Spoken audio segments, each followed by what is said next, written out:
अस्सलामुअलैकुम, आप देख रहे हैं के न्यूज HD। मैं हूं हारिस अली शाह गिलानी। चलते हैं आज की अहम खबरों की तरफ।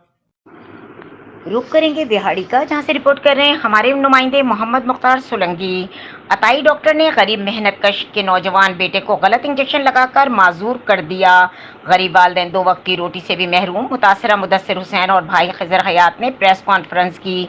बिहाड़ी के नवाही गांव चक नंबर 44 WB के मंजूर हुसैन जट की 13 साल बेटे मुदस्सिर हुसैन के पेट में दर्द हुई तो उसे अताई डॉक्टर अब्दुल मजीद के पास ले गए, जहां उसने फौरी तौर पर मुदस्सिर हुसैन के बाएं बाजू पर इंजेक्शन लगा दिया। इंजेक्शन लगते ही इसके बाजू में शदीद दर्द शुरू हो गया तो अताई अब्दुल मजीद ने उसे दर्द की गोलियां देकर ये कहकर चलता कर दिया कि कुछ देर बाद ठीक हो जाएगा। लेकिन जैसे जैसे वक्त गुजरता गया हाथ का रंग स्याह होता चला गया और बाजू हरकत छोड़ गया। अब मुदस्सिर का हाथ बिल्कुल नाकारा हो चुका है और अताई डॉक्टर अब्दुल मजीद उसे संगीन नताइज की धमकियां दे रहा है और उल्टा इल्जाम तराशियां भी कर रहा है। हुकूमत पंजाब की तरफ से अतायत के खिलाफ सख्त अहकामात होने के बावजूद बिहाड़ी की गिरदोनवा में अताइयों की भरमार है और मौत के सौदागर जगह जगह मौत घर सजाए बैठे हैं, जबकि महकमा सेहत बिहाड़ी मथेलियां के ख्वाब व खरगोश के मजे ले रहे हैं। मुतासरा लड़का मुदस्सिर हुसैन और इसके बुरसा ने वजीर आजम पाकिस्तान मियाँ शहबाज शरीफ, वजीर आला पंजाब मियाँ हमजा शरीफ, वजीर सेहत Punjab, chief secretary Punjab, secretary सेहत पंजाब, कमिश्नर मुल्तान